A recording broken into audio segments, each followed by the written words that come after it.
Hi friends, இன்றைக்கி நம்ம என்ன வீடியோ பார்க்க போகிறோம் என்னங்க பார்க்குறீங்க? தட்டை தாங்க பார்க்க போகிறோம். ரொம்ப ஈஸியாக இருக்குங்க, அதே மாதிரி ரொம்ப டேஸ்ட்டாக இருக்குங்க. வீட்டில் இருக்க பொருளை வச்சு செஞ்சிடலாங்க. கடையில் சாப்பிட்ற டேஸ்ட்டு அப்படியே இருக்குங்க. வாங்க வீடியோக்குள்ளே போகலாம். வீடியோக்குள்ளே போகிறதுக்கு முன்னாடி நம்ம சேனல் சப்ஸ்கிரைப் பண்ணுங்கள், அண்ட் மறக்காம பெல் ஐக்கனை கிளிக் பண்ணுங்கள். வாங்க வீடியோக்குள்ளே போகலாம். இப்போ இந்த மாதிரி கடாயை வச்சுக்கலாங்க. இது கூட நம்ம அரிசி மாவு 1/2 கப்பு நான் எடுத்துருக்கேங்க. இப்போ அதை கூட சேர்த்துக்கலாங்க. நீங்கள் வீட்டில் எந்த அளவுக்கு செய்வீங்களோ அந்த அளவுக்கு சேர்த்துக்கோங்க. இப்போ லைட்டாக இதை சூடேற்றிக்கலாங்க.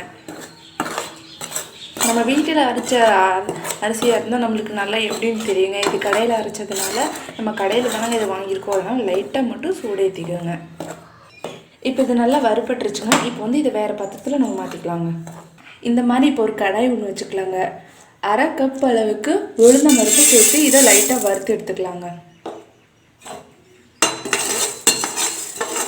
அந்த உளுந்தம் பருப்போட வாசம் வருங்க, அந்த அளவுக்கு லைட்டாக வறுத்து கருக விட்டுறாதீங்க.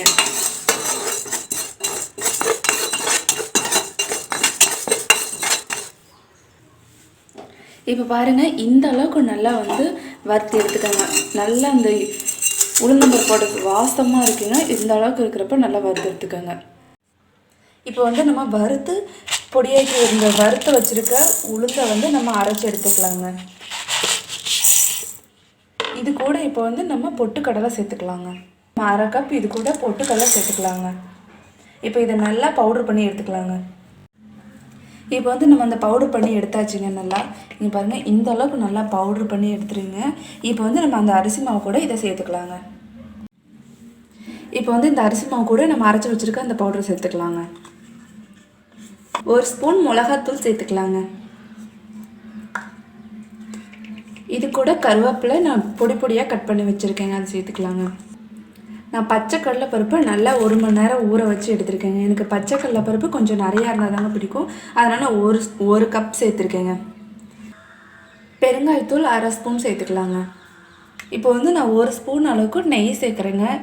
எங்கள் ஊரில் பட்டர் எதுவும் கிடைக்கலங்க, பட்டர் வெண்ணெய் எதுவுமே கிடைக்கலங்க, நெய் தாங்க கிடச்சிச்சு. நான் அதனால் 1 டேபிள் ஸ்பூனுக்கு நெய் சேர்த்துருக்கேங்க. இப்போ 1 டேபிள் ஸ்பூனுக்கு உப்பு சேர்த்துக்கலாங்க. இப்போ இது நல்லா கலந்துக்கலாங்க.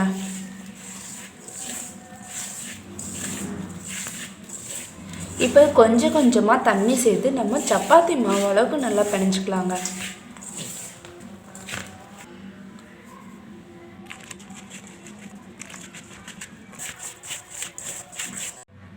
இப்போ பாருங்கள், சப்பாத்தி மாவு அளவுக்கு நல்லா பிணைஞ்சு எடுத்தாச்சுங்க. இந்த அளவுக்கு இருக்கணுங்க. நம்ம அமுக்குன்னா அப்படி கை நல்லா ஈஸியாக போகணுங்க, அந்த அளவுக்கு இருக்கணுங்க.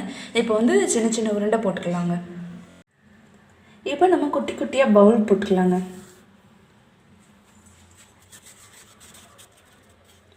இந்த சைஸில் போட்டுக்கோங்க. உங்களுக்கு எந்த சைஸில் வேணுமோ அந்த சைஸ்க்கு ஏற்ற மாதிரி போட்டுக்கோங்க. இப்போ பாருங்கள், குட்டி பவுலாக எல்லாம் போட்டு எடுத்தாச்சுங்க. இப்போ நம்ம ஒரு பிளாஸ்டிக் பேப்பர் வச்சு நல்லா அமுக்கி எடுத்துக்கலாங்க. என்கிட்ட பிளாஸ்டிக் சீட் இல்லைங்க, நான் அதுக்கு பதிலாக எண்ணெய் கவர் எடுத்துருக்கேங்க. நான் பாமாயில் எண்ணெய் கவர் எடுத்துருக்கேங்க. நல்லா க்ளீன் பண்ணி வச்சுங்க. இப்போ இதில் அந்த உருண்டையை வச்சுக்கலாங்க. இப்போ இந்த மாதிரி ஒரு கிண்ணி வச்சுக்கோங்க. இந்த மாதிரி ஒரு கிண்ணிங்கிறப்போ அது ஒரே ஈவனாக வருங்க. இப்போ இதை நல்லா ப்ரெஸ் பண்ணிக்கலாங்க.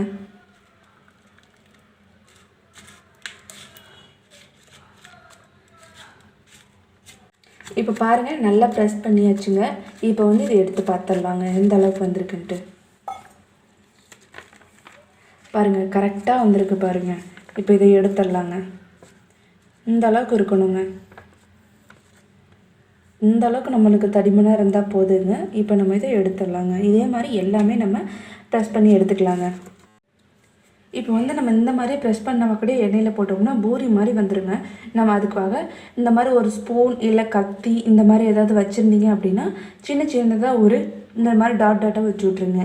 வச்சு விட்டீங்க அப்படின்னா இந்த மாதிரி புசுன்னு வராதுங்க.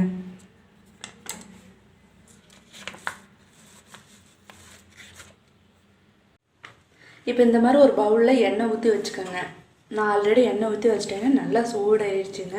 இப்போ நம்ம அந்த ப்ரெஸ் பண்ணி வச்சுருக்க அந்த இதெல்லாம் போட்டுடலாங்க.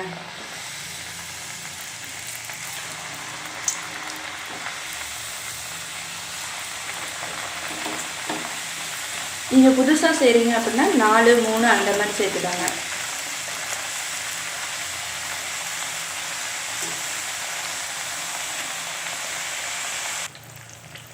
இப்போ வந்து நல்லா செவந்து வெந்துருச்சுங்க. இப்போ பாருங்கள் இந்த அளவுக்கு இருக்கணுங்க. நல்லா இப்படி எடுத்தால் தாங்க நல்லா கிறிஸ்பியாக இருக்கும். நீங்கள் நல்லா வேகாமலே எடுத்துட்டீங்க அப்படின்னா நம்ம உடச்சி சாப்பிட்றப்ப கிறிஸ்பி இல்லாமல் போயிடுங்க. இந்த அளவுக்கு இருக்கணுங்க. இப்போ இதெல்லாம் எடுத்துடலாங்க. இப்போ இதே மாதிரி நம்ம எல்லாமே எடுத்து பொரிச்சு எடுத்துக்கலாங்க. இப்போ பாருங்கள், இப்போ வந்து நம்ம எல்லாமே எண்ணெயிலேருந்து பொரிச்சு எடுத்தாச்சுங்க. எவ்வளோ கிறிஸ்பியாக இருக்குது பாருங்கள். பார்க்கும்போதே தெரியுது பாருங்கள். அவ்வளோ சூப்பராக இருக்குங்க. அவ்வளோ அவ்வளோ டேஸ்ட்டாக இருக்குங்க. நான் ஆல்ரெடி நாங்கள் பாதி சாப்பிட்டோங்க. இப்போ இதை நம்ம சாப்பிட்டு பார்த்துடலாங்க. இப்போ நம்ம இதை சாப்பிட்டு பார்த்துடலாங்க.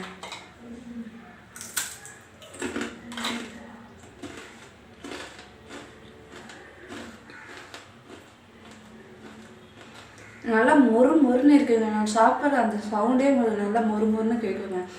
அவ்வளோ டேஸ்ட்டாக இருக்குங்க. நாங்களே எதிர்பார்க்கலைங்க. நெய்யை வச்சு இது வரைக்கும் நாங்கள் செஞ்சதே இல்லைங்க. நாங்கள் வந்து பட்டர் வெண்ணெய் தாங்க போடுவோம். அந்த பட்டரும் இங்கே வெண்ணெய் எதுவுமே கிடைக்கலங்க. வச்சு நெய் வச்சு செஞ்சு பார்த்துக்கலாம் அப்படிங்கிறதுக்காக தான் செஞ்சோம். நீங்களும் ட்ரை பண்ணி பாருங்கள். ட்ரை பண்ணி பார்த்துட்டு எப்படி இருந்துச்சுன்னு கமெண்ட் பண்ணுங்கள். தேங்க்யூ ஃபார் வாட்சிங்.